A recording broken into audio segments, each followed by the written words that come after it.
1938, Hitler vient au salon de Berlin féliciter les industriels allemands qui ont si bien travaillé pour la gloire du Troisième Reich. Il vient d'annexer l'Autriche et il a encore bien d'autres projets en tête. Pourtant, la vedette de ce salon est une petite voiture faite pour la paix et non pour la guerre. Une surprise, une voiture pour le peuple, une Volkswagen.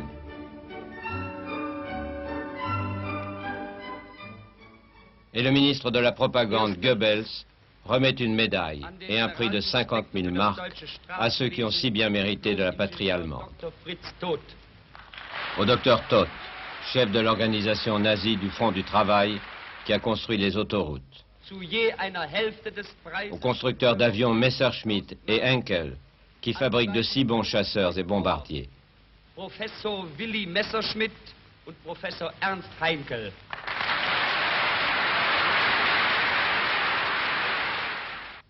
An den Konstrukteur Dr. Ferdinand Porsche.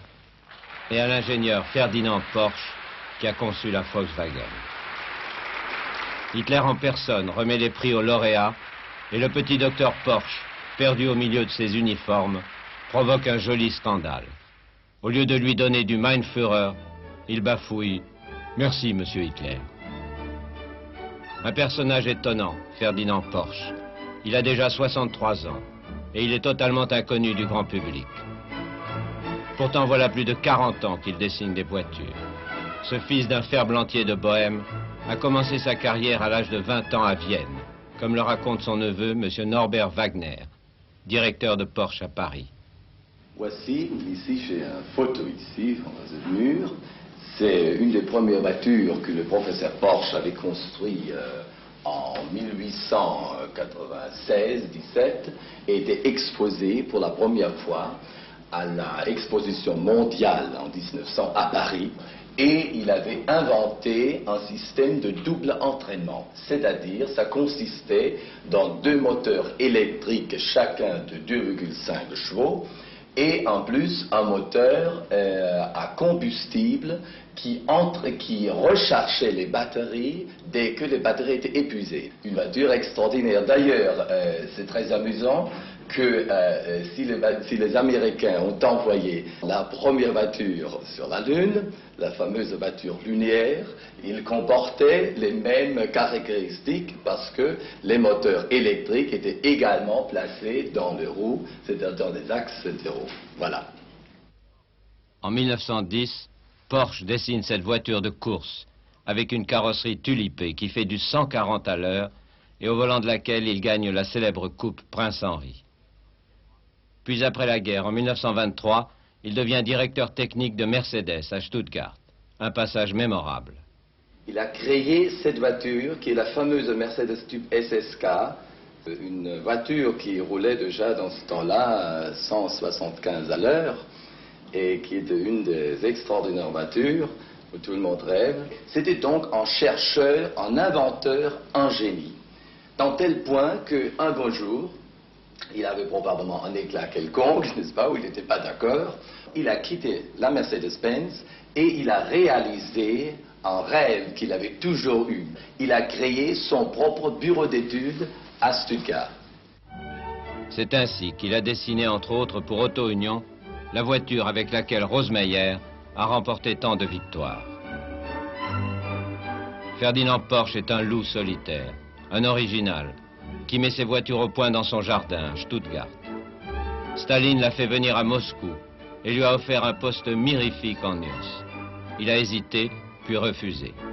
Monsieur Hitler, à son tour, l'a convoqué et lui a dit « Faites-moi une voiture populaire ». Justement, il ne rêvait que de cela. En 2 ans, il en a construit le prototype, ici, dans son garage, avec l'aide de son fils Ferry, qui avait 30 ans.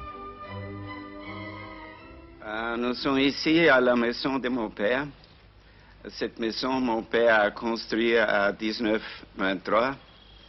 Et nous sommes avant le garage où nous réalisions les premiers prototypes de Volkswagen.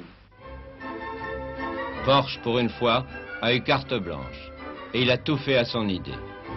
Le moteur à l'arrière, 4 cylindres à plat, refroidissement par air. C'est la synthèse de toute une vie, de 40 ans d'expérience automobile.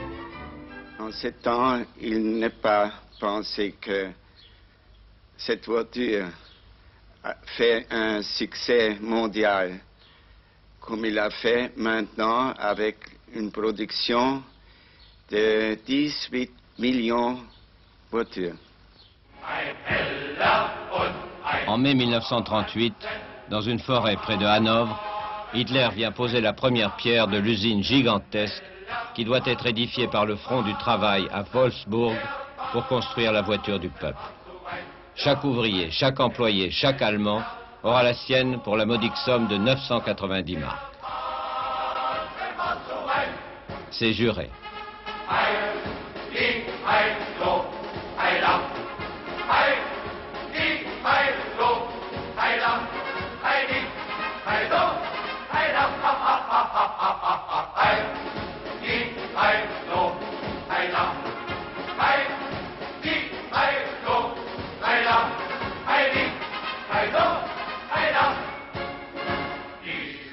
Pour faire le tour du chantier, Hitler prend place à bord d'un des premiers modèles, piloté par le jeune Ferry Porsche, tandis que Ferdinand Porsche est assis à l'arrière. Toute l'Europe s'extasie sur la petite merveille allemande, et un groupe de journalistes français est invité à venir l'essayer. Très confortable, à une vitesse qui commercialement est intéressante. Et nous avons pu constater, étant derrière dans la voiture, que cette petite voiture est remarquablement suspendue. À tout point de vue, compliment. C'est une trouvaille et nous espérons vraiment qu'elle aura grand succès. Les travailleurs allemands, eux, sont invités à cotiser chaque mois sur leur salaire pour acheter des timbres à coller sur un carnet qui, au bout de 18 mois, doit leur donner droit à la voiture tant rêvée.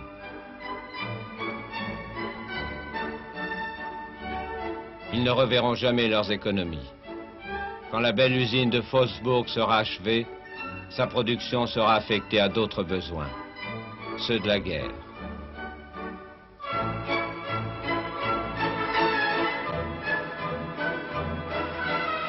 La Volkswagen endossera l'uniforme et deviendra la Kugelwagen, la voiture baquée. Et elle apprendra même à nager. Ménilmontant, mais oui, madame. Pendant ce temps, la France s'accroche désespérément à l'illusion de la paix. Il fait si bon vivre à Paris. C'est là que je viens retrouver mon âme, toute ma flamme, tout mon bonheur. Quand je revois...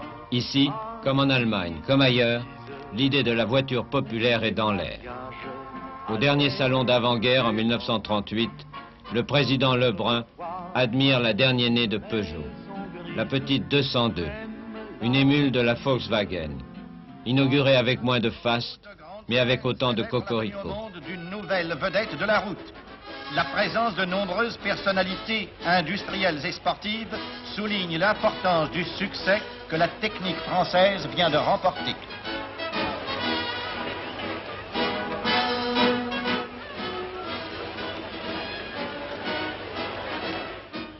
Une, 2, 3, 4, 5, 6, 7, moins de 8 litres au 100 km lui suffisent.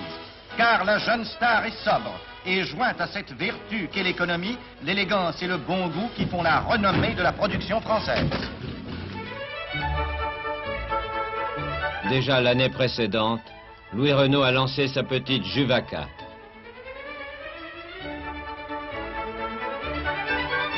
On dirait une petite américaine. De son côté, Simca fabrique la plus petite voiture au monde, la Simca 5, une copie de la Fiat 500 italienne. Cette petite voiture, elle est sortie en 1936 dans l'université italienne à le prix de 8 900 lire. Et tout de suite, elle avait un grand succès que tout le public, l'appelait Topolino. Topolino, c'est comme en français, le petit souris. Et c'est le nom que Walt Disney il a donné à son petite souris dans le film, les cartons animés.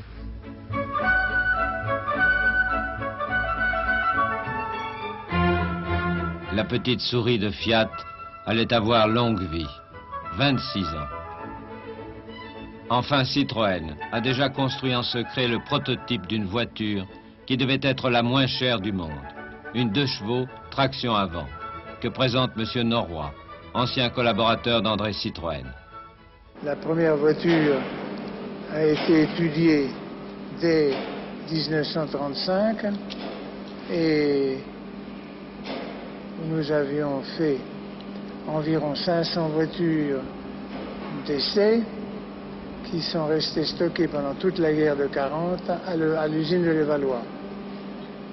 Cette voiture a eu un succès considérable puisque on croyait que c'était les paysans qui allaient en acheter le plus et finalement ce sont les citadins qui les ont achetés.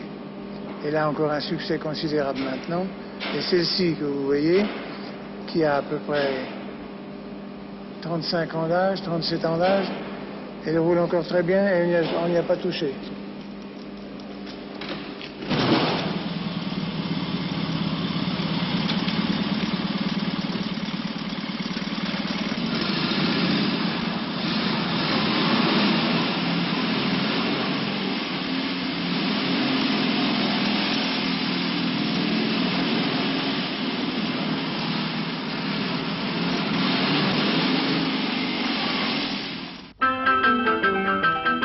Toute l'Europe annonce à grands coups de trompette le début d'un nouvel âge de la civilisation, celui de l'automobile à la portée de tous.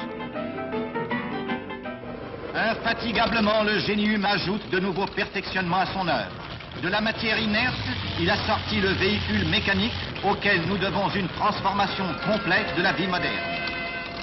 L'automobile étendant chaque jour le domaine de son activité, l'auto, sans laquelle notre civilisation ne saurait plus être conçue, équivaut à l'industrie française, son plus grand triomphe.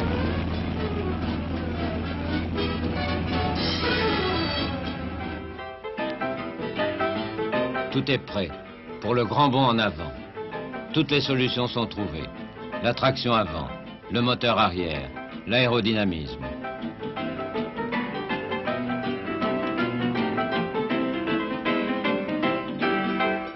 Grâce à la carrosserie tout acier, l'industrie est maintenant en mesure de décupler sa production.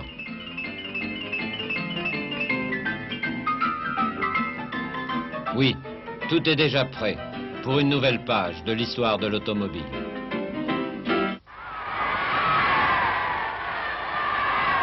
Mais le destin va en décider autrement.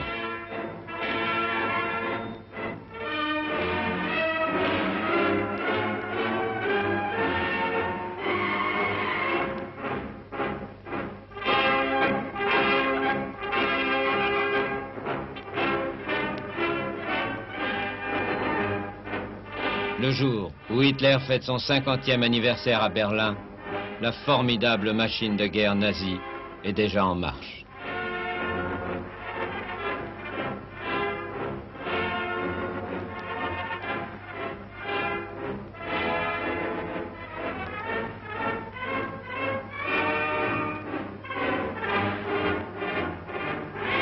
Elle va entraîner le monde entier dans un cataclysme planétaire. Pendant 4 ans, l'automobile, elle aussi, est mobilisée et porte l'uniforme ou la cuirasse.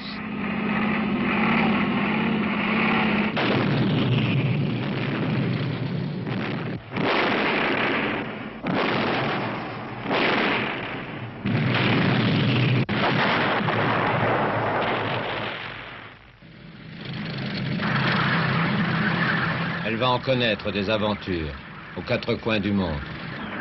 Des milliers de chars P3, morts de la poussière des steppes.